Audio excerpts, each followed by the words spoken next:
Drama की शुरुआत होती है मिराई नाम की लड़की से। मिराई एक बहुत ही इन्फ्लुएंशियल लेकिन अनअट्रैक्टिव लड़की है। उसके क्लासमेट्स उसके चेहरे और वेट की वजह से उसे बार बार बुली करते हैं। अगर वो कभी उन्हें जवाब देने की कोशिश भी करती तो सारे बच्चे उसे वॉशरूम में बंद कर देते और उस पर जोर जोर से हंसते। मतलब मिराई की जिंदगी पहले से ही पूरी तरह खराब थी और पूरे स्कूल में उसे कोई पसंद नहीं करता था। इन सब से तंग आकर मिराई ने फैसला किया कि वो अपना वेट कम करेगी। दिन रात मेहनत करके आखिरकार उसने अपना वेट कम कर लिया। सिर्फ इतना ही नहीं, उसने पढ़ाई में भी सभी स्टूडेंट्स को पीछे छोड़ दिया। सोचा कि अब सब उसके दोस्त बनेंगे और वो नॉर्मल जिंदगी जी पाएगी। लेकिन उसका दिल तब टूट जाता है जब वो अपने हाई स्कूल क्रश को प्रपोज करने जाती है। मिराई अपने क्रश से एक अहम सवाल पूछती है और अपने फीलिंग्स का इजहार करती है, लेकिन वो लड़का बिना झिझक उसे रिजेक्ट कर देता और इंसल्ट करने लगता है। वो लड़का मिराई से कहता है, तुम्हें लगता है मैं तुम्हें डेट करूंगा? कभी आईने में अपना चेहरा देखा है? पूरी क्लास तुम्हें मॉन्स्टर कहती है और तुम्हारी हिम्मत है मुझे प्रपोज करने की। वो आगे कहता है, मॉन्स्टर फेस वाली लड़की से दोस्ती करना तो दूर, मैं तुम्हारे साथ 2 मिनट खड़ा होना भी पसंद नहीं करूंगा। बेहतर होगा कि तुम स्कूल में किसी को ये मत बताना कि तुमने मुझे प्रपोज किया है, वरना मेरी पूरी स्कूल में बेइज्जती हो जाएगी। ये कहकर वो मिराई का इंपॉर्टेंट क्वेश्चन फाड़ देता है और चला जाता है। उसके जाने के बाद मिराई का दिल पूरी तरह टूट जाता है। उसे लगा था कि अच्छे मार्क्स और वेट लॉस से सब ठीक हो जाएगा, लेकिन कुछ भी वैसा नहीं हुआ। इसके बाद उसका सेल्फ कॉन्फिडेंस दिन ब दिन कम होने लगता है, क्योंकि कोरिया में ब्यूटी को सबसे ज्यादा महत्व दिया जाता है और मिराई के पास ये चीज बिल्कुल नहीं थी। इसी वजह से मिराई सुसाइड करने का फैसला कर लेती है। वो एक पुल पर खड़ी होती है, लेकिन तभी कोई आकर उसे रोक लेता है। अब ये कौन था जिसने मिराई की जान बचाई, ये हमें बाद में पता चलेगा। फिर कहानी प्रेजेंट टाइम में आती है, जहाँ मिराई बड़ी हो चुकी है। सेल्फ कॉन्फिडेंस की कमी के कारण वो अपना असली चेहरा सबसे छुपाती है। वो अपनी माँ के साथ कहीं जा रही होती है। मिराई की मॉम उसे एक प्लास्टिक सर्जन के पास ले जाती है, क्योंकि वो अपनी बेटी की परेशानी समझती है। वो चाहती है कि मिराई अपनी कॉलेज लाइफ एक खूबसूरत चेहरे के साथ शुरू करे, ताकि कोई उसका मजाक न उड़ाए और वो नॉर्मल जिंदगी जी सके। कोरिया में प्लास्टिक सर्जरी कोई बड़ी बात नहीं है, क्योंकि वहाँ जॉब उन्हीं को ज्यादा मिलती है जो दिखने में खूबसूरत होते हैं। लेकिन मिराई जो करवाने जा रही है वो कोई छोटी मोटी सर्जरी नहीं, बल्कि कंप्लीट फेस प्लास्टिक सर्जरी है। इससे उसकी पूरी लुक बदल जाएगी और यही बात आगे चलकर उसके लिए कई प्रॉब्लम्स खड़ी करेगी, क्योंकि वो ये सब छुपाने वाली है। कुछ दिनों बाद मिराई की सर्जरी फाइनली कंप्लीट हो जाती है। उसकी माम बहुत खुश होती है और कहती है, जो कुछ भी तुमने बचपन से सहा है, कल के बाद सब बदल जाएगा। माँ को इतना खुश देखकर मिराई भी खुश हो जाती है। इसके बाद वो एक हॉस्पिटल में जाती है, फिर एक परफ्यूम स्टोर पर, क्योंकि उसे बचपन से परफ्यूम्स का बहुत शौक है। आखिरकार हमें मिराई का चेहरा दिखता है, जो प्लास्टिक सर्जरी के बाद पूरी तरह बदल चुका है। अब मिराई बेहद खूबसूरत हो चुकी है और उसका खोया हुआ सेल्फ कॉन्फिडेंस वापस आ गया है। मिराई के डैड को उसके प्लास्टिक सर्जरी के बारे में कुछ पता नहीं है, क्योंकि वो शुरू से अपनी बेटी के नेचुरल फेस को पसंद करते थे और सर्जरी के खिलाफ थे। लेकिन मिराई ने ये सब अपने डैड से छुपाकर करवाया है। आखिरकार मिराई अपनी न्यू फेस के साथ कॉलेज शुरू करती है। यहाँ हम उसका नया रूप देखते हैं और उसके बचपन का दोस्त भी दिखता है, जो उसका सीक्रेट जानता है, यानी उसकी प्लास्टिक सर्जरी। उसका नाम जुंग है, जो साइंस डिपार्टमेंट में है। कॉलेज में मिराई बहुत लोगों से मिलना शुरू करती है। सब मिराई से इम्प्रेस होकर उसका नंबर मांगने लगते हैं, जो उसे शॉक कर देता है, क्योंकि पहले कभी किसी ने ऐसा नहीं किया था। ये देखकर उसका कॉन्फिडेंस और बढ़ जाता है। परफ्यूम्स के शौक की वजह से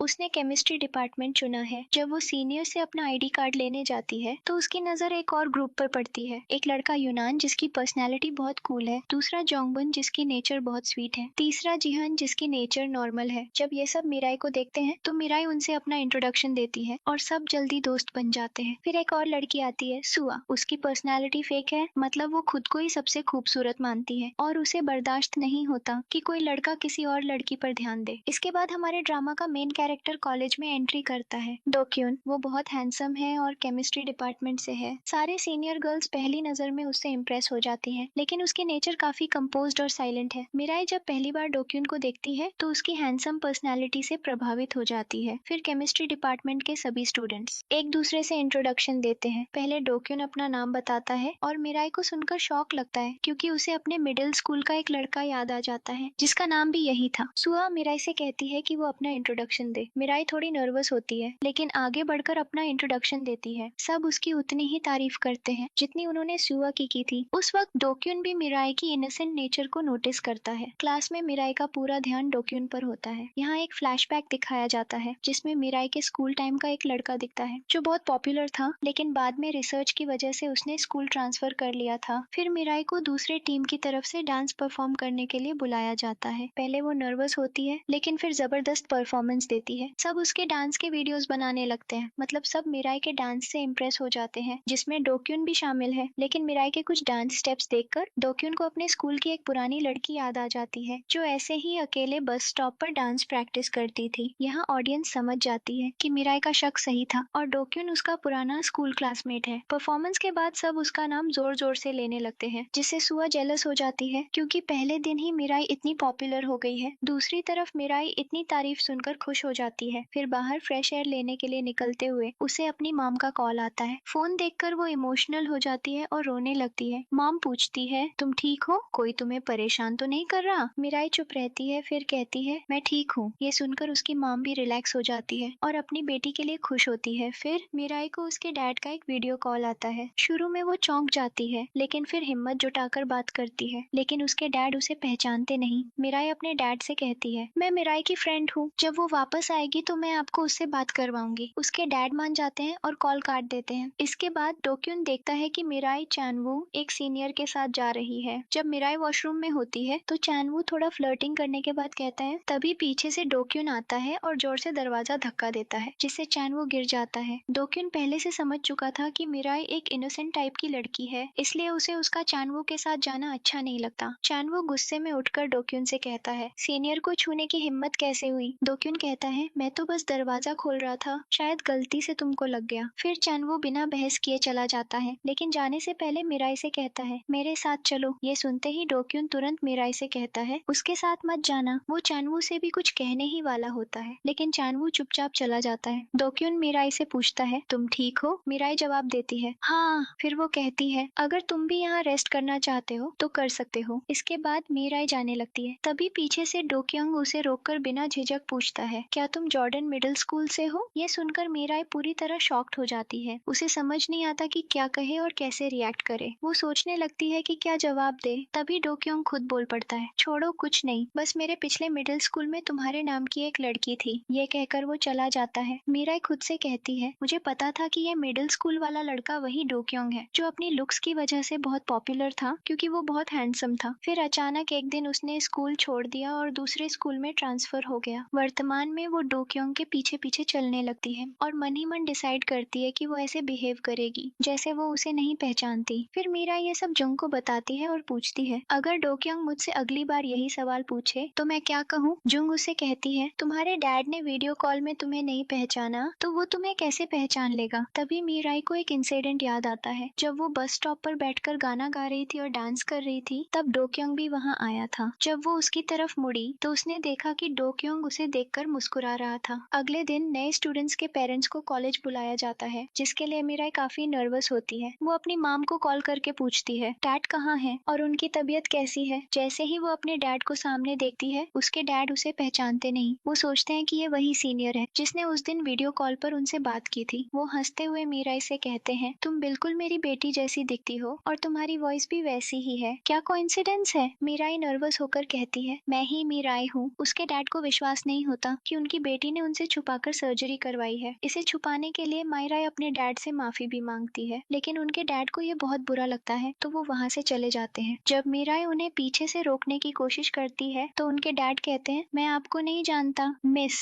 मीराई की मॉम उसे कंसोल करते हुए कहती है, इस बारे में चिंता मत करो, मैं घर जाकर तुम्हारे डैड को सब समझा दूंगी। मीराई को याद आता है कि चाहे लोग कुछ भी कहें, उसके डैड ने हमेशा उससे बहुत प्यार किया था। वो कभी भी उसकी अपीयरेंस की वजह से उसे जज नहीं करते थे, यहाँ तक कि उनके पास टैक्सी में खिंचवाई हुई उनकी एक फोटो थी जो वो हमेशा अपने पास रखते थे। वर्तमान में अपनी कार में उसके डैड उस फोटो को हटाने की कोशिश करते हैं, लेकिन वो नहीं हटा पाते। जब मीराई क्लासरूम में जाती है तो सीनियर लड़का चैनवू वहाँ होता है। वो मीराई को अपने पास बैठने के लिए कहता है। मीराई उससे पूछती है, तुम यहाँ क्या कर रहे हो? तो वो कहता है, मैं तुमसे मिलने आया हूँ और तुम्हारा नंबर लेना भूल गया था। अगर तुम्हें पढ़ाई में किसी हेल्प की जरूरत हो तो तुम मुझे बता सकती हो। मेरे पास पिछले सालों के सॉल्व्ड क्वेश्चन पेपर्स भी हैं, मैं तुम्हें दे सकता हूँ। उसकी बातें बाकी लड़कियां भी सुन लेती हैं और कहती हैं, हमें भी दे दो, लेकिन सीनियर दोनों लड़कियों को मना कर देता है और कहता है, मीराई और मेरे बीच स्पेशल रिलेशनशिप है। फिर वो मीराई से लंच चलने के लिए कहता है। वहाँ भी वो मीराई से वही बात कहता है, मुझे तुम पसंद हो। ये सुनकर मीराई का खाना गले में अटक जाता है। सुआ ये सब दूर से देख रही होती है। जैसे ही मीराई उठकर वॉशरूम जाती है, सुआ वहाँ आती है और उसी सीनियर से फ्लर्टी टोन में कहती है, क्या मैं यहाँ बैठ सकती हूँ? ये सीट किसी के लिए रिजर्व्ड है क्या? चैनवू उससे झूठ बोलता है, नहीं नहीं, यहाँ कोई नहीं है, मैं अकेला लंच कर रहा हूँ। तो सुआ कहती है, पहले दिन से ही मुझे तुम्हारी पर्सनालिटी बहुत पसंद आई है, लेकिन शायद तुम्हें मायराई पसंद है और तुम दोनों साथ में अच्छे लगते हो। मुझे बस थोड़ा दुख है इस बात का, लेकिन मेरे बारे में ज्यादा मत सोचना। ये सुनकर चैनवू सोच में पड़ जाता है, क्योंकि उसे भी सुआ पसंद आने लगती है। जैसे ही सुआ ये सब कहकर चली जाती है और मीराई वापस आती है, वो उससे कहता है, आज से हम सिर्फ फ्रेंड्स हैं, हमारे बीच कुछ नहीं हो सकता। जो भी मैंने तुमसे कहा उसे भूल जाओ। मीराई हैरान रह जाती है और सोचती है कि ये लड़का पागल है। तभी जब वो सीनियर जाने लगता है, डोक्योंग पीछे 2 सीट्स पर बैठा होता है और उसने सब देखा और सुना होता है। वो जानबूझकर अपनी टांग सीधी कर देता है, जिससे चैनवू टकराकर गिर जाता है। उसने ये जानबूझकर किया था, लेकिन फिर भी कहता है, सॉरी, गलती से हो गया, क्योंकि वो उसे एक्शन के जरिए सबक सिखाना चाहता था। जब सीनियर उठकर डोक्योंग को चेयर से मारने जाता है, तो मीराई बीच में आ जाती है। जब वो उसे रोकने की कोशिश करती है, तो चैनवू मीराई को धक्का दे देता है। पीछे खड़ा डोक्योंग मीराई को पकड़ लेता है। उसी समय मीराई के बैग से चीजें गिर जाती हैं। तभी क्लास प्रेसिडेंट वहां आकर चैनवू को लड़ाई करने से रोकता है। मीराई अपना बैग उठाकर चली जाती है, लेकिन उसका परफ्यूम वहीं रह जाता है, जिसे डोक्योंग उठा लेता है। इसके बाद सुआ मीराई से मिलती है और पूछती है, तुम ठीक हो? फिर वो पूछती है, क्या तुम्हें चैनवू पसंद है? मीराई कहती है, मुझे वो पसंद नहीं। वो खुद कह रहा था कि उसे मैं पसंद हूँ, फिर पता नहीं अचानक क्या हुआ, वो कहने लगा कि उसे मैं पसंद नहीं। सुआ के सामने अच्छा दिखने के लिए वो कहती है, वो सीनियर बहुत बुरा लड़का है, उससे दूर रहना ही अच्छा है, और अब से तुम्हें कोई भी प्रॉब्लम हो तो तुम मुझे बता सकती हो, मैं तुम्हारी फ्रेंड हूँ ना। मीराई भी उसकी बातों में आ जाती है। इसके बाद सारे स्टूडेंट्स केमिस्ट्री लैब जाते हैं, जहाँ असिस्टेंट टीचर वुयुंग सबको कहता है कि केमिकल्स ध्यान से यूज करें। अगले दिन जब डोक्योंग मशीन से सोडा ले रहा होता है, सुआ पीछे से आकर कहती है, मुझे भी सोडा बहुत पसंद है। तो डोक्योंग कहता है, तो खुद खरीद लो। तभी मीराई अपने फ्रेंड्स के साथ वहाँ से गुजरती है। उसे देखते ही डोक्योंग सुआ को इग्नोर करके उसके पास चला जाता है, जो सुआ को बिल्कुल पसंद नहीं आता। वो मीराई को एक तरफ ले जाकर उसका परफ्यूम देता है। तब मीराई कहती है, मेरे सीक्रेट के बारे में किसी को मत बताना कि मैं पहले कैसी दिखती थी, और हम दोनों एक ही स्कूल से हैं। मैं वही मीराई हूँ जिसके बारे में तुम सोच रहे हो। मैंने प्लास्टिक सर्जरी करवाई थी। इसके बाद एक लड़की सुआ से पूछती है, क्या तुम्हारी ब्यूटी का सीक्रेट प्लास्टिक सर्जरी है? सुआ कहती है, नहीं, मैंने ऐसा कुछ नहीं करवाया। फिर वो कहती है,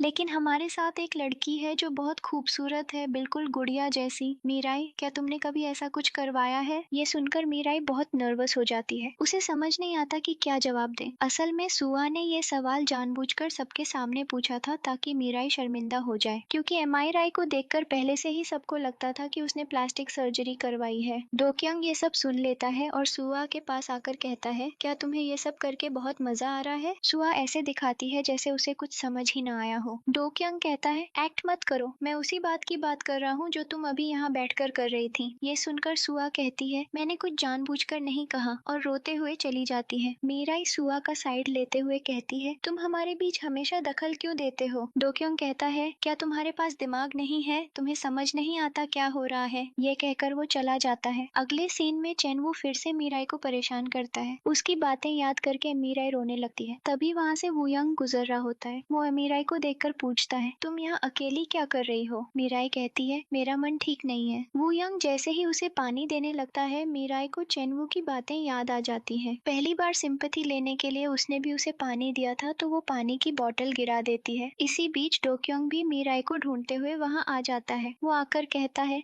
तुम यहाँ क्या कर रही हो? चलो, मैं तुम्हें घर छोड़ देता हूँ। वो मीराई का हाथ पकड़ लेता है। तभी वुयंग कहता है, मुझे नहीं पता तुम दोनों कितने करीब हो, लेकिन तुम किसी को जबरदस्ती ऐसे नहीं ले जा सकते। मीराई भी डोक्योंग से कहती है, मेरा हाथ छोड़ो, तुम जब चाहे मुझे ऐसे टच नहीं कर सकते। ये कहकर वो वहाँ से चली जाती है। दूसरी तरफ हम देखते हैं कि मायराई वुयंग को रोते हुए सब कुछ बता रही है। वो कहती है, मैं एक नॉर्मल इंसान की तरह जिंदगी जीना चाहती थी, इसलिए मैंने प्लास्टिक सर्जरी करवाई। लेकिन सर्जरी से पहले लोग मेरी लुक्स की वजह से मुझे इज्जत नहीं देते थे, और अब सर्जरी के बाद लोग उसी बात का मजाक बना रहे हैं। वुयंग कहता है, ऐसा नहीं है, सुआ ने ये सब जानबूझकर किया ताकि तुम्हें शर्मिंदा महसूस हो। वुयंग को पहले से ही सुआ के इरादों पर शक था, लेकिन मीराई ये नहीं समझ पाती। वो कहती है, सुआ ने मुझे कहा था कि उसे पता नहीं। अगले दिन जब एमी राय कॉलेज पहुंचती है, तो उसे लगता है कि आसपास के स्टूडेंट्स उसकी लुक्स को लेकर बातें कर रहे हैं। उसे लगता है सबको पता चल गया है कि उसने प्लास्टिक सर्जरी करवाई है। वो मन ही मन सोचने लगती है कि उसकी जिंदगी अब फिर से चाइल्डहुड की तरह तरह मुश्किल हो जाएगी। क्लास में डो क्योंग उसके पास बैठता है और पूछता है, क्या तुम अपने लुक्स के बारे में बहुत सोचती हो? उसका सवाल सीधा दिल पर लगता है तो मीराई उसे एक तरफ ले जाकर कहती है, क्या तुम मेरी प्रॉब्लम्स में ज्यादा दखल दे रहे हो? प्लीज ये सब बंद कर सकते हो? वो कहती है, वैसे भी मेरे चेहरे को देखकर कोई भी बता सकता है कि मैंने प्लास्टिक सर्जरी करवाई है। डो क्योंग पूछता है, लेकिन तुमने ये क्यों करवाई? मीराई थोड़ी हैरान होकर कहती है, मेरे पास और कोई ऑप्शन ही नहीं था। वो फिर पूछता है, तुम ऐसा क्यों सोचती हो? मीराई कहती है, बचपन से ही मैं बहुत अनअट्रैक्टिव थी। मैंने कभी सपने में भी नहीं सोचा था कि मैं कभी सुआ जितनी सुंदर दिखूंगी। मैं चाहती थी लोग मुझे नॉर्मल तरीके से ट्रीट करें। डो क्योंग पूछता है, क्या तुम दूसरों को उनकी लुक्स के हिसाब से जज करती हो? वो कहता है, तुम्हें फेस सर्जरी की जरूरत नहीं थी, तुम्हें ब्रेन सर्जरी करवानी चाहिए थी। ये सुनकर मीराई गुस्से में कहती है, मैं किसे कैसे जज करती हूँ, ये तुम्हारा मामला नहीं है, और चली जाती है। मीराई अपनी माँ के पास जाती है, तभी उसकी माँ अपने पापा से फोन पर बात कर रही होती है। मीराई घर आते ही पूछती है, डैड कहाँ है? और अपने पापा की फेवरेट डम्पलिंग्स लाती है। माँ कहती है, तुम्हारे पापा काम से बाहर गए हैं, आज नहीं आएंगे, उनकी चिंता मत करो। फिर पूछती है, तुम अचानक यहाँ क्यों आई, कुछ हुआ क्या? मीराई झूठ बोलती है, कुछ नहीं हुआ, लेकिन माँ समझ जाती है कि कुछ न कुछ जरूर हुआ है। पापा ये सब फोन पर सुन रहे होते हैं। रात में मीराई अपनी माँ को कॉलेज के कुछ वीडियोस दिखाती है। ये देखकर माँ बहुत खुश होती है और कहती है, अब सबको तुम्हारी असली वैल्यू पता चलेगी कि तुम कितनी इंटेलिजेंट और क्यूट हो। मुझे उम्मीद है तुम्हारा ये कॉलेज ईयर बहुत मेमोरेबल और खुशियों से भरा होगा। मीराई कहती है, मुझे बहुत नींद आ रही है, और माँ को हक करके सो जाती है। माँ समझाती है, हर किसी की जिंदगी में स्ट्रगल्स होते हैं। दूर से सब खुश दिखते हैं, लेकिन हर कोई किसी न किसी चीज से लड़ रहा होता है। दूसरी तरफ मीराई डो क्योंग को थैंक्स कहने और लंच ऑफर करने आती है। वो कहती है, तुम सही थे, मैं सच में लोगों को उनकी लुक्स के हिसाब से जज करती थी, क्योंकि मेरी नजर में मैं बहुत अनअट्रैक्टिव हूँ। इस तरह जीना मेरे लिए बहुत मुश्किल है। तुम हैंडसम हो, इसलिए तुम ये कभी नहीं समझ सकते। डो क्योंग भी उस दिन रूड बिहेवियर के लिए माफी मांगता है। फिर वो इनडायरेक्टली पूछता है, तुम्हें किसने कहा कि मैं हैंडसम हूँ, या तुम सोचती हो कि मैं हैंडसम हूँ? ये सुनकर मायराई ब्लश करते हुए कहती है, ये कैसी बात है, तुम मिडिल स्कूल से ही बहुत पॉपुलर रहे हो। अगले दिन डो क्योंग का क्लासमेट पूछता है, क्या तुम और मीराई पुराने क्लासमेट्स हो? डो क्योंग कहता है, किसने बताया? वो कहता है, मीराई ने सुआ को बताया, और सुआ ने सबको। लैब में सियाक मीराई से कहता है, तुमने मुझे ये बातें बताने से मना किया था, और अब पूरे कॉलेज को पता है। जब मीराई केमिकल्स के साथ टेस्ट कर रही होती है, उसका हाथ थोड़ा जल जाता है। डो क्योंग पूछता है, हाथ दिखाओ, क्या हुआ? तभी वू यंग भी आकर उसका हाथ देखता है। ये देखकर सुआ जेलस हो जाती है। थोड़ी देर बाद वो इंटेंशनली मीराई के पास आती है और कहती है, मैं हेल्प कर दूं? जैसे ही मीराई उसे गर्म केमिकल से भरा फ्लास्क देती है, सुआ जानबूझकर उसे अपने पैर पर गिरा देती है। ये देखकर क्लास के सारे स्टूडेंट्स तुरंत दौड़कर आते हैं, लेकिन डो क्योंग उतना ध्यान नहीं देता, जो सुआ को बिल्कुल पसंद नहीं आता। फिर जब मीराई सुआ के पैर के पास गिरे ग्लास का टुकड़ा हटाने जाती है, तो मिस्टर वू यंग और डो क्योंग दोनों उसे रोक देते हैं। दोनों मीराई के लिए बहुत परेशान होते हैं, लेकिन सुआ के लिए उतना कंसर्न नहीं दिखाते। ये देखकर सुआ और भी जेलस हो जाती है। वो सोचती है, मैंने ये सब अटेंशन पाने के लिए किया था, लेकिन फिर भी सब मीराई के लिए वरीड है। डो क्योंग वू यंग को मीराई का हाथ पकड़े देखता है तो उसे जेलसी होती है। सुआ बाद में डो क्योंग को थैंक्स कहती है तो वो कहता है, मैंने ये तुम्हारे लिए नहीं किया, और एक बार भी उसकी तरफ नहीं देखता, क्योंकि अगर डो क्योंग किसी की परवाह करता है तो वो सिर्फ मीराई है। इसलिए वो मीराई से पूछता है, तुम ठीक हो? मीराई कहती है, हाँ। वो पूछता है, वो केमिकल ग्लास सच में तुम्हारे हाथ से गिरा था? मीराई कहती है, हाँ। फिर वो चला जाता है। उसके जाने के बाद मीराई सोचती है, मैंने तो सुबह ग्लास ठीक से दे दिया था। फिर हम देखते हैं कि कॉलेज में परफ्यूम से जुड़ी एक मीटिंग हो रही है, जिसमें डू क्योंग की माँ मिस हाना मौजूद है, क्योंकि उनके प्रोफेसर मिस हाना के दोस्त हैं। तभी वहाँ वू यंग आ जाता है। प्रोफेसर डू क्योंग की माँ से कहते हैं,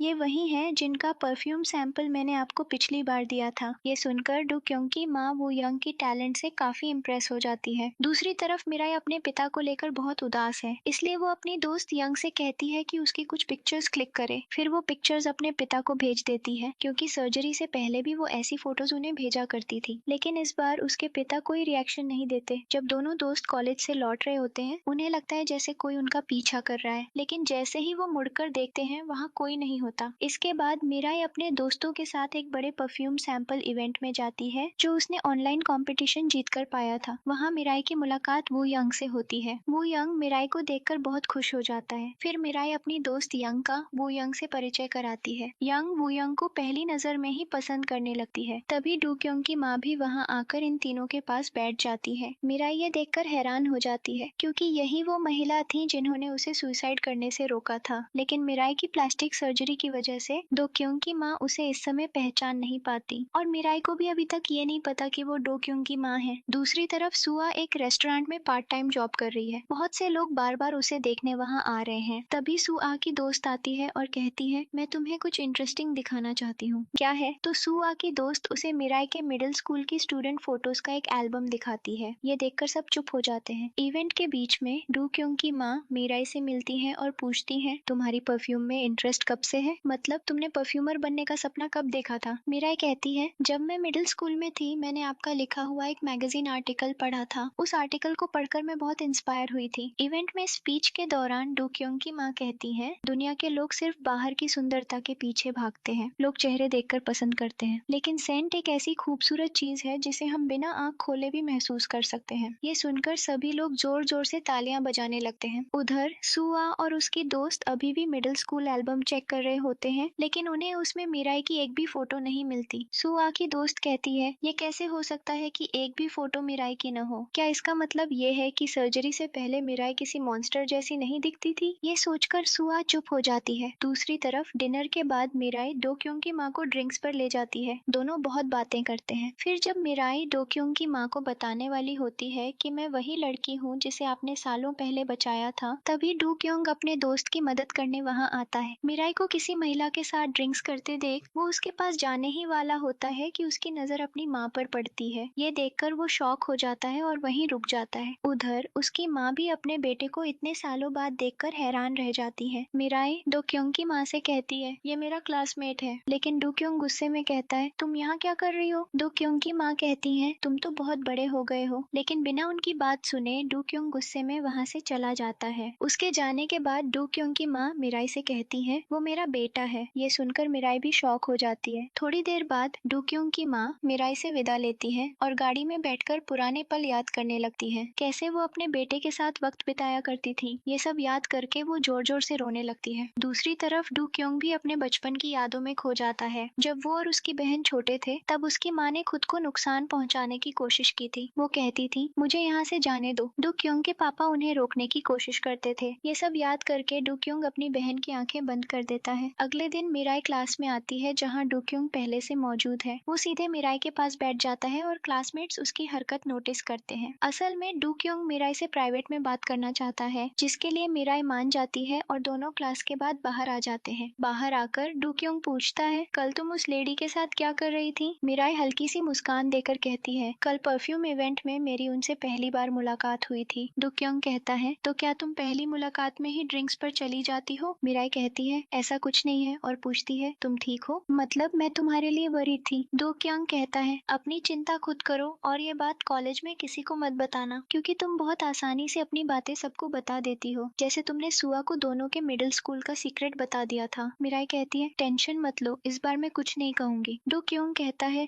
अच्छा होगा अगर तुम अपना वादा निभाओ, क्योंकि मुझे ऐसे लोग बिल्कुल पसंद नहीं जो अपना वादा तोड़ते हैं। ये सुनकर मिराई को अच्छा नहीं लगता। वो कहती है, मुझे भी ऐसे लोग पसंद नहीं जो अपना गुस्सा दूसरों पर निकालते हैं, और गुस्से में वहाँ से चली जाती है। अगले सीन में डू क्योंग की माँ मिराई को कॉल करती है और मदद मांगती है, जिसके लिए मिराई मान जाती है। उसके बाद डू क्योंग को मिराई का मैसेज मिलता है, क्या तुम मुझसे कल मिल सकते हो? ये देखकर डू क्योंग अपना फोन टेबल पर पटक देता है। अगले सीन में सुआ खिड़की से देखती है कि डू क्योंग और मिराई साथ खड़े हैं। मिराई मुस्कुराकर पूछती है, डू क्योंग, क्या तुम कॉलेज के बाद मेरे साथ ड्रिंक्स पर चलोगे? तो डू क्योंग भी मुस्कुराकर हाँ कह देता है। फिर जब मिराई और जोंग साथ घर जा रहे होते हैं, तभी दोनों को पीछे से कुछ अजीब आवाज सुनाई देती है। जैसे ही वो मुड़ते हैं, कोई वहाँ से भाग जाता है। मिराई उस व्यक्ति के पीछे भागती है और जोंग पुलिस को कॉल करता है। आखिरकार मिराई उसे पकड़ लेती है, लेकिन वो एक टीनेज लड़का निकलता है। पुलिस स्टेशन में वो बताता है, पीछे से मिराई को देखकर वो किसी सेलिब्रिटी जैसी लगी, इसलिए मैं उसका पीछा कर रहा था और मैंने ये सिर्फ आज किया, मतलब पहले कभी उसका पीछा नहीं किया। ये सुनकर मिराई उस लड़के को माफ कर देती है। तभी मिराई का पिता गुस्से में वहाँ आकर कहता है, किसने मेरी बेटी का पीछा किया? ये देखकर मिराई हैरान हो जाती है। पुलिस अधिकारी मिराई के पिता से पूछता है, आप यहाँ क्या कर रहे थे? तो वो कहते हैं, मैं बस ये देखने आया था कि मेरी बेटी सुरक्षित घर पहुँच गई या नहीं। ये सुनकर पुलिस अधिकारी मिराई को उसके पिता के साथ जाने देता है। रास्ते में मिराई और उसके पिता थोड़ी बातें करते हैं। मतलब मिराई के पिता ने उसे उसे डांटने के बाद माफ कर दिया है। बाद में मिराई डो क्योंग को मैसेज करके मिलने के लिए कहती है। फिर डो क्योंग मिराई से पूछता है, Do Kyung do you want to go with me? Mirai का यस। दोनों एक बार में ड्रिंक्स के लिए जाते हैं। वहाँ डू क्योंग मिराई से उस दिन के अपने बैड बिहेवियर के लिए माफी मांगता है। Mirai it's okay. फिर मिराई लगातार बहुत सारे शॉट्स पीना शुरू कर देती है। यह देखकर डू क्योंग पूछता है, are you all right? Mirai yes, मुझे तुमसे एक इम्पोर्टेंट बात करनी है, लेकिन प्लीज गुस्सा मत होना। इसके बाद मिराई डो क्योंग की माँ के बारे में बात शुरू करती है। मिराई, क्या तुम्हें कभी अपनी मॉम से मिलने का मन नहीं करता? यह सुनकर डो क्योंग गुस्से में कहता है,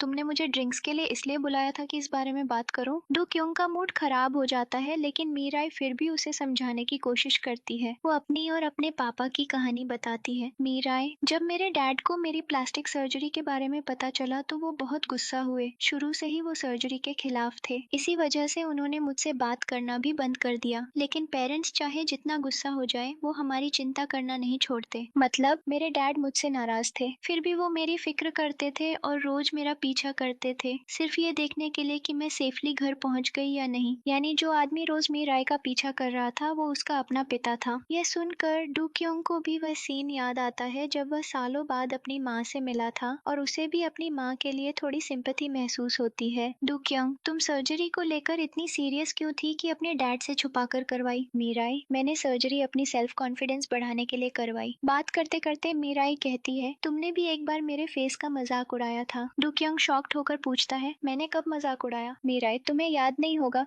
बहुत समय पहले की बात है। डू क्यों? नहीं, बताओ, वरना आज तुम्हें घर नहीं जाने दूंगा। तब मीराई उसे बस स्टॉप वाला सीन याद दिलाती है जब उसने उसके फेस पर हंसा था। डू क्यों झूठ बोलते हुए कहता है, मुझे वो दिन याद है, लेकिन मैंने तुम्हारे फेस पर नहीं, तुम्हारे डांस मूव्स पर हंसा था। मैंने पहले कभी किसी को वैसे डांस करते नहीं देखा था। फिर डू क्यों कहता है, मुझे याद है जब तुम स्कूल यूनिफॉर्म में थी, मैंने एक दिन थोड़ा हंसा था, लेकिन वो भी तुम्हारी वजह से। यह सुनकर मीराई चुप हो जाती है और दोनों एक दूसरे को देखने लगते हैं। इसके बाद दोनों घर की ओर निकलते हैं। मीराई ने बहुत पी रखी थी, इसलिए वह ठीक से चल भी नहीं पा रही थी। डू क्योंग उसे कहता है, सीधे चलो। फिर अचानक डू क्योंग उसका हाथ पकड़कर अपनी तरफ खींचता है। मीराई अचानक रुक जाती है और डू क्योंग भी थोड़ा शॉक्ड हो जाता है। डू क्योंग, तुम गाड़ी से टकराने वाली थी, इसलिए मैंने रोका। मीराई, थैंक्स। दोनों बस स्टॉप पर आ जाते हैं। डू क्योंग, क्या तुम मुझे वो डांस मूव्स फिर से दिखा सकती हो जो मैंने उस समय देखी थी? मीराई, मुझे याद भी नहीं। डू क्योंग खुद उसके डांस मूव्स करना शुरू कर देता है। मीराई, अगर तुमने उस दिन मुझ पर नहीं हंसा था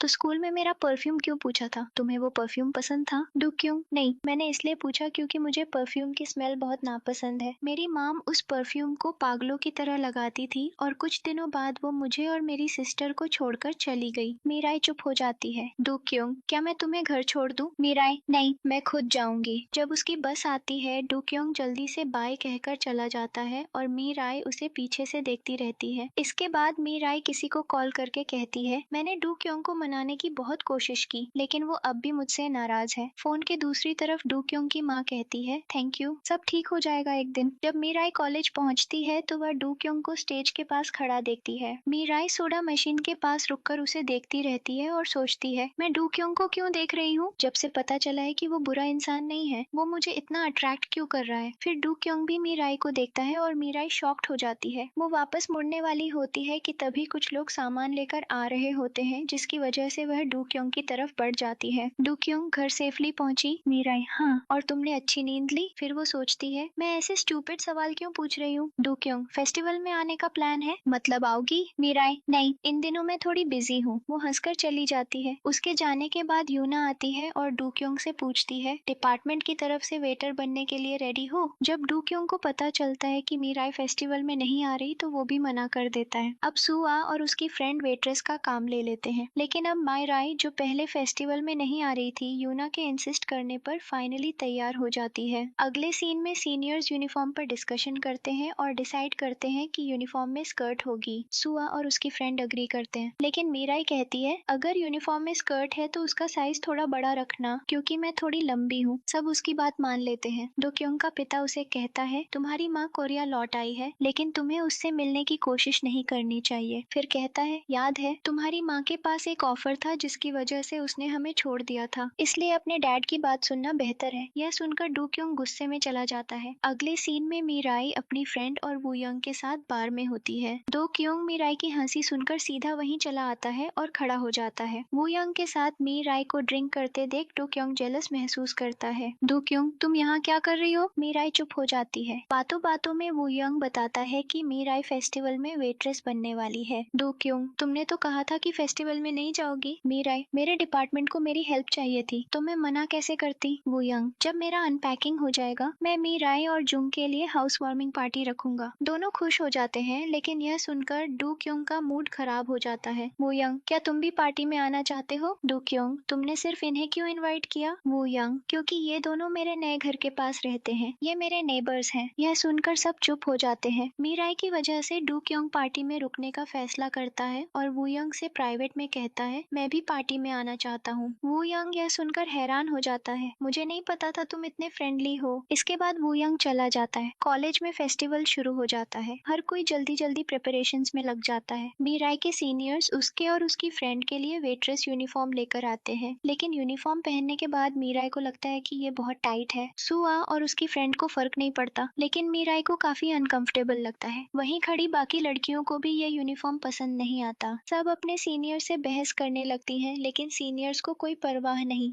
उनका सिर्फ फेस्टिवल से प्रॉफिट कमाने पर ध्यान है। इस मोमेंट को यादगार बनाने के लिए वो तीनों की पिक्चर्स भी क्लिक करते हैं। फेस्टिवल में अपनी पुरानी क्लासमेट की मौजूदगी के कारण मी राय हेडेक का बहाना बनाकर सीनियर से कहती है कि वो जाना चाहती है ताकि उसकी क्लासमेट उसे पहचान न पाए, लेकिन सीनियर कहता है अगर मी राय चली गई तो उसकी जगह कौन काम करेगा। तभी डू क्योंग कहता है, मैं मी राय की जगह काम कर दूंगा। ये सुनकर सब हैरान हो जाते हैं। सुआ और उसकी फ्रेंड भी चौंक जाते हैं। सुआ कहती है, ये फेस्टिवल में आने वाला नहीं था, फिर अब क्यों आया? अपने बचपन के दोस्त को देखकर वो क्लासमेट तुरंत डू क्योंग को पहचान लेता है और कहता है, अरे ये तो मेरा मिडिल स्कूल का क्लासमेट है। ये सुनकर सुआ उत्साहित होकर कहती है, तो तुम एमी राय को भी जानते होगे क्योंकि वो भी तुम्हारी क्लास में थी। ये सुनकर वो लड़का मी राय को ध्यान से देखने लगता है। मी राय डर और चिंता में जल्दी निकलने की कोशिश करती है। उसकी रिएक्शन देखकर डू क्योंग पूछता है, आर यू ओके? लेकिन मी राय कुछ कह पाती उससे पहले सुआ आकर उसका हाथ पकड़ लेती है और उसे उस क्लासमेट के पास ले जाती है। वो लड़का पूछता है, क्या तुम जेडन मिडिल स्कूल वाली मी राय हो? मी राय मजबूरी में कहती है, हाँ मैं ही हूँ। ये सुनकर वो हंसता है और कहता है, तो तुम मुझे भी जानती होगी, मैं भी तुम्हारी क्लास में था। मी राय अनमने ढंग से कहती है, हाँ मैं जानती हूँ। मी राय जाने की कोशिश करती है, लेकिन वो पूछ लेता है, क्या तुम अब भी मुझसे नफरत करती हो? ये सुनकर सब हैरान हो जाते हैं। वो लड़का सबको बताता है, स्कूल में मी राय ने मुझे प्रपोज किया था क्योंकि उसे मुझे से वन साइडेड लव था। उसके दोस्त कहते हैं, सच में? इतनी खूबसूरत लड़की तुम्हें पसंद करती थी? वो लड़का कंफर्म करता है, हाँ। फिर मी राय से कहता है, सबके सामने मान लो ये बात। लेकिन मी राय मना कर देती है और कहती है कि वो चला जाए। तभी वो लड़का कहता है, स्कूल में सब मी राय को मॉन्स्टर कहते थे। ये सुनकर सब शॉक्ड हो जाते हैं। मी राय गुस्से में कहती है, मैं तुमसे 2 मिनट भी बात नहीं करना चाहती। फिर अपने इमोशंस को कंट्रोल करते हुए वहाँ से निकल जाती है, लेकिन उसकी आंखों में आंसू आ जाते हैं और वो भाग जाती है। वो लड़का भी जाने लगता है, लेकिन जाते जाते डू क्योंग कहता है, हे गार्बेज हीप, पहले बिल तो दे। जैसे उसने मी राय का नाम मॉन्स्टर रखा था, वैसे ही डू क्योंग ने उसका नाम गार्बेज हीप रख दिया। मी राय फोन पर अपनी फ्रेंड यंग को सब बताती है। ये सुनकर यंग भी शॉक्ड रह जाती है। मी राय सोचती है, मैं कुछ भी कर लूं, अपना पास्ट कभी नहीं बदल सकती। दूसरी तरफ फेस्टिवल खत्म होने के बाद सब सामान पैक कर रहे होते हैं।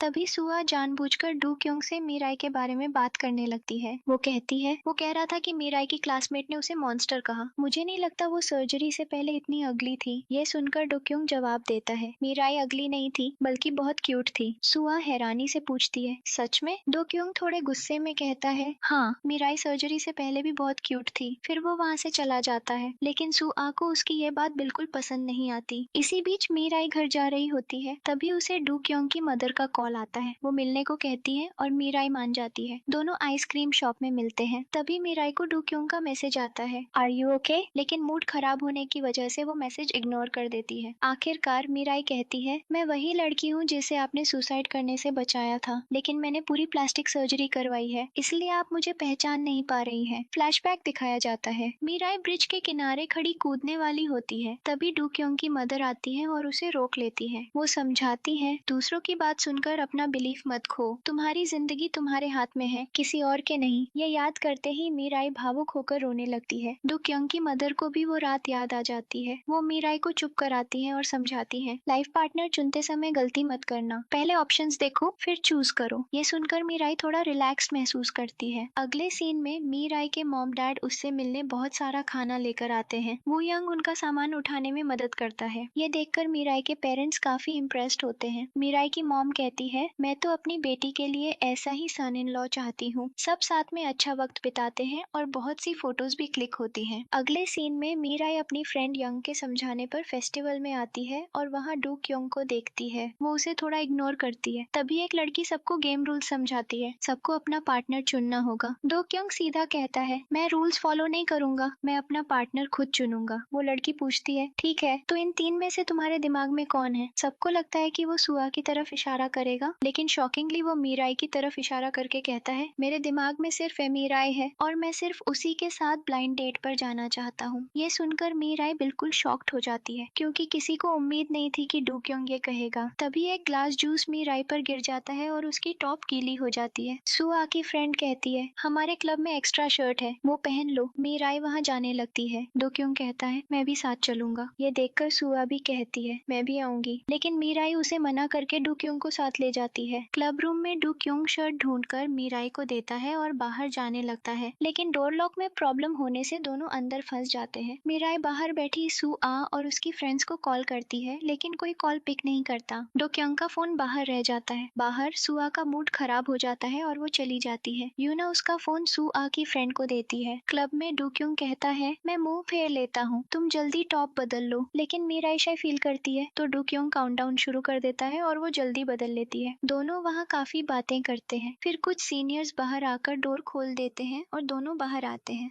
डोक्योंग कहता है, अब आखिरकार मेरे पास एक फ्रेंड है। मीराई हैरान हो जाती है, तो डोक्योंग कहता है, तुम हो। तभी फायरवर्क्स शुरू हो जाते हैं, जिसे देखकर मीराई खुश हो जाती है। दूसरी तरफ सुआ को डोक्योंग की जानकारी मिल जाती है और वह कुछ प्लान करने लगती है। अगले दिन सुआ की दोस्त पूरी क्लास में डोक्योंग के परिवार की जानकारी फैला देती है। अब सब लोग डोक्योंग के बारे में बातें करने लगते हैं। जब डोक्योंग क्लास में आता है तो सुआ उसे उसका फोन देती है। फैमिली फोटो देखकर डोक्योंग समझ जाता है कि ये सब सुआ ने फैलाया है, तो वह कहता है, तुम तो मेरी सोच से भी ज्यादा बुरी निकली। ये सुनकर सुआ चुप हो जाती है। जब डोक्योंग लाइब्रेरी में होता है तो सुआ की दोस्त उससे माफी मांगती है, मैंने तुम्हारे बारे में रूमर्स फैलाए, माफ कर दो। तब डोक्योंग को एहसास होता है कि उसने बिना वजह सुआ को ब्लेम कर दिया। वह सुआ से मिलता है और माफी मांगता है। तब सुआ कहती है, मेरे दोस्त बन जाओ, क्योंकि मेरी भी माँ नहीं है। मैंने ये सिर्फ तुम्हें बताया है, तो सीक्रेट रखना। इसके बाद दोनों फेस्टिवल पार्टी में चले जाते हैं। दूसरी ओर मीराई हॉस्पिटल में डोक्योंग की माँ से मिलने आती है। हॉस्पिटल की डायरेक्टर मीराई से कहती है, एक इंसिडेंट की वजह से उनका स्मेल सेंस चला गया है। तब मीराई सोचती है कि डोक्योंग को उसकी माँ की हालत के बारे में मैसेज कर दे। उस समय डोक्योंग सुआ के साथ था, लेकिन ये कॉल अटेंड करने के लिए बाहर चला जाता है। मीराई उसे उसकी माँ की हालत के बारे में बताती है और ये भी बताती है कि उनका स्मेल सेंस चला गया है। ये सुनकर डोक्योंग शॉक्ड हो जाता है, क्योंकि उसे अपनी माँ के बारे में कुछ पता ही नहीं था। मीराई उसे अपनी माँ से मिलने के लिए कहती है, लेकिन डोक्योंग मना कर देता है। फिर भी मीराई उसे हॉस्पिटल का एड्रेस भेज देती है। अगले सीन में डोक्योंग अपनी माँ से मिलने आता है। वह उन्हें बाहर से देख रहा होता है। उसकी माँ हॉस्पिटल डायरेक्टर से बातें कर रही होती है, जिसे देखकर डोक्योंग सोचता है, ये वही इंसान है जिसे मैंने पिछली बार माँ को हक करते देखा था। लेकिन उनकी कन्वर्सेशन सुनने के बाद डोक्योंग को पता चलता है कि वह उसकी माँ की सिर्फ दोस्त है, जो पहले से शादीशुदा है। अब डोक्योंग को एहसास होता है कि उसके पापा ने जो भी उसकी माँ के बारे में बताया था वो सब झूठ था। फिर उसकी माँ उसे बाहर खड़ा देख लेती है और अंदर बुलाती है। वह अपने बेटे को देखकर खुश हो जाती है और पिछले इंसिडेंट के लिए माफी मांगती है। डोक्योंग कहता है, किस बात की माफी? तो वह कहती है, मैं तुम्हारे अच्छे और बुरे वक्त में तुम्हारे साथ नहीं थी, तुम्हारे और तुम्हारी बहन के लिए यही गलती है। इसके बाद एक फ्लैशबैक दिखता है जब वह दिन रात मेहनत करके परफ्यूमर बनने की कोशिश कर रही थी। तब डोक्योंग के पापा ने उसे जॉब छोड़कर फैमिली पर ध्यान देने के लिए फोर्स किया। दूसरी ओर डोक्योंग के पापा को भी पता चल जाता है कि वह अपनी माँ से मिलने गया था। वह बार बार उसे कॉल करते हैं, लेकिन डोक्योंग कॉल नहीं उठाता। माँ के सो जाने के बाद डोक्योंग घर लौटता है। घर आते ही उसके पापा पूछते हैं, तुम माँ से मिलने क्यों गए थे? डोक्योंग पूछता है, आपने झूठ क्यों बोला कि माँ का अफेयर था, और उनका स्मेल सेंस कैसे गया? तो पापा कहते हैं, ये एक्सीडेंटली हुआ था मेरे साथ। इसके बाद एक फ्लैशबैक दिखता है। डोक्योंग के पापा बहुत नशे में होते हैं और माँ से जॉब छोड़ने के बारे में बात करते हैं, लेकिन माँ नहीं मानती। गुस्से में वह माँ को जोर से थप्पड़ मारते हैं, जिससे माँ गिर जाती है और उनकी नाक में इंटरनल इंजरी हो जाती है। इसी वजह से उनका स्मेल सेंस चला जाता है। ये सुनकर डोक्योंग पापा से बहुत गुस्सा हो जाता है और कहता है, आपने हमारी पूरी जिंदगी बर्बाद कर दी। गुस्से में पापा कहते हैं, घर छोड़ दो, और डोक्योंग सच में में घर छोड़ देता है। अगले सीन में मीराई अपने फैमिली के साथ अच्छा समय बिता रही होती है। फिर हम देखते हैं कि माईराई वू यंग की हाउस पार्टी में है, जहाँ डूक्योंग भी आता है और वू यंग को एक बड़ा एलसीडी गिफ्ट देता है, जिसे देखकर सब हैरान हो जाते हैं। फिर वो जिन डूक्योंग को बताता है, तुम्हारे पापा ने तुम्हारे सारे क्रेडिट कार्ड्स ब्लॉक कर दिए हैं। ये सुनकर डूक्योंग दुखी हो जाता है और कहता है, मैं बिना गिफ्ट के फूड पार्टी में नहीं जा सकता। फिर वह वोजिन की चीजें देखने लगता है और एक एलईडी टीवी निकालकर वू यंग की पार्टी में ले आता है। वह कहता है, ये बिल्कुल नया नहीं है, लेकिन ज्यादा पुराना भी नहीं है। ये सुनकर सब उसे हैरानी से देखते हैं। हाउस वार्मिंग पार्टी शुरू होती है, जहाँ जुंग और मी राय वू यंग की कुकिंग से बहुत इम्प्रेस हो जाते हैं। मी राय वू यंग की तारीफ करती है, जिसे देखकर डूक्योंग को बिल्कुल अच्छा नहीं लगता। वह वू यंग को बीच से हटाकर अजीब हरकतें करने लगता है, जिसे देखकर सब चौंक जाते हैं। फिर मी राय वू यंग का रखा हुआ गिटार देखती है और जुंग के साथ मिलकर उसे बजाने के लिए कहती है। काफी इंसिस्ट करने के बाद वू यंग बहुत अच्छा गिटार बजाने लगता है और सब एंजॉय करते हैं। जुंग वू यंग को देखकर मुस्कुराता है, लेकिन वू यंग मीराई को देखकर मुस्कुराता है। मीराई दूर से डूक्योंग को देखती है और मुस्कुराती है, तो वह भी उसे चोरी चुपके देखने लगता है।